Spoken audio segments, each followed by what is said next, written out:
In our childhood years, many of us fantasize about being astronauts. There's just something so compelling, so exciting, romantic about the idea of taking a voyage into that great black beyond, conquering the stars and the unknowns of our humble little galaxy for the good of mankind, and of course, zapping a few little green men along the way. However, few of us will ever fulfill these whimsical dreams.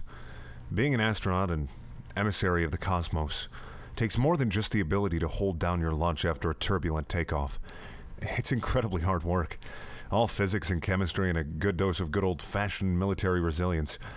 Very few make the cut. But for this, you should be thankful. You see, I was an astronaut, and I don't think I'll ever be right again. Every night the terrifying memories come back to flame me alive in my sleep. I wake up cold, drenched in my own sweat and tears, and lacking a breath in my lungs. All because of that one night. It started out perfectly normal, or as normal as it gets when squirting out a blob of toothpaste is harder than winning the Olympic relay. My companion and fellow spacefarer, Robert, had gone to bed much earlier than me, complaining of an uneasy stomach following the consumption of another of our less than savory rations. "Just make sure you don't shit yourself, Bob," I had playfully chided. "You know how much work that'd be to clean up?" Being sick in low gravity is an unpleasant experience, as I can personally assure you, so my sympathies were with Robert. However, as the evening drew on and I got sick of losing to the onboard chess AI over and over again, I grew painfully bored.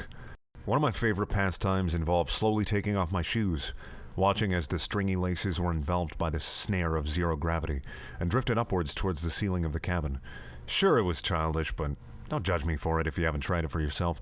Even the smallest things can amuse you in such a lonesome and otherworldly environment. As I watched my rubber soles take off like a shuttle above my head, that was when I heard it.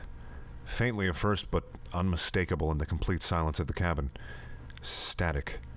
It was coming from one of the radios built into our helmets. For a moment I just sat there, mesmerized. Likely it was nothing. We were in space surrounded by hundreds of satellites broadcasting multitudes of information. It was hardly out of the question that we were picking up a stray signal.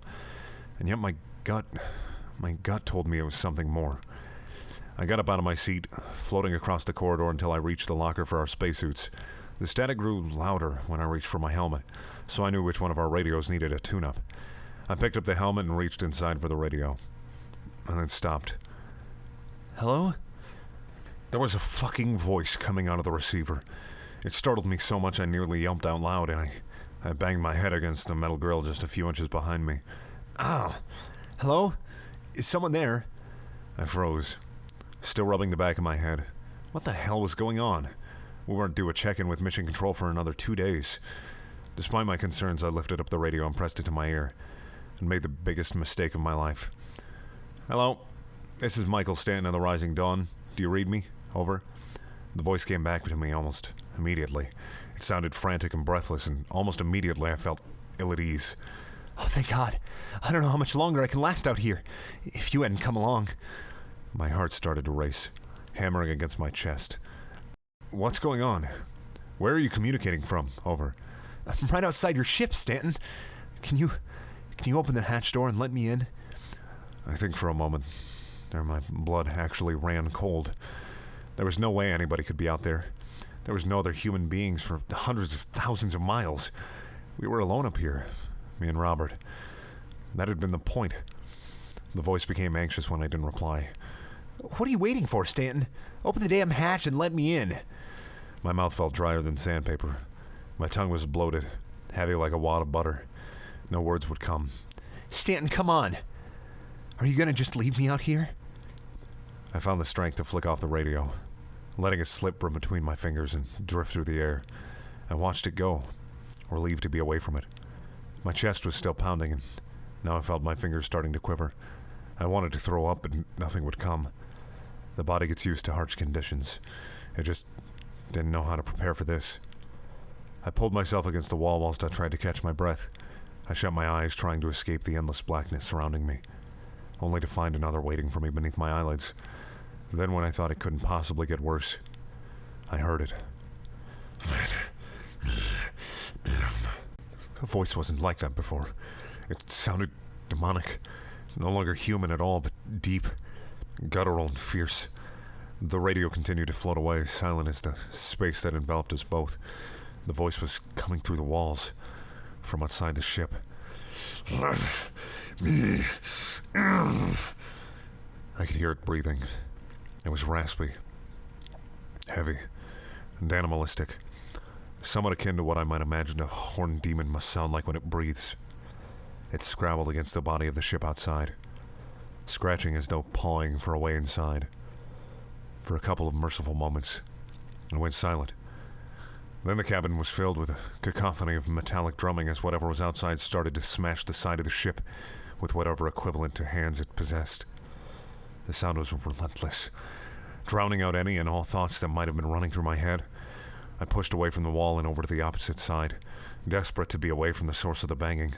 It cut out suddenly, leaving the cabin with only my whimpering, audible, but after a few seconds it started up again on that side too, that awful, harrowing scream continuing. Let me in. Let me in. Let me in. I must have blacked out at some point under the sheer duress of the whole thing, because my next memory was Robert slapping my face. Night had come and gone, and the cabin was silent once more. Somehow he had slept through the whole thing. I was incredulous. For a bit I believed I must have imagined the whole experience, but then we found my radio was missing from my helmet, and the reality of the whole nightmarish ordeal started to sink in. Nobody believed me. They all told me that what I was describing was impossible. Sounds like the one I was hearing couldn't possibly travel in a vacuum. Robert, for all the depth of friendship we had achieved whilst holed up together for 2 years, thought I was nuts. Well, screw him, because everything that happened to me was real. Absolutely real.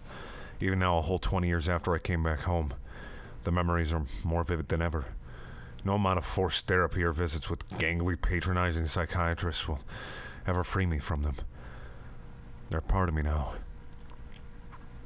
But it's okay, because you believe me, don't you? The supernaturally inclined, the believers here in the 21st century, we're also accepting of one another. There's always an ear willing to receive. So that's why I'm writing this here. The story of the rising dawn, and the thing that tried to attack us. The thing that was alive in the vacuous cold of space without protection.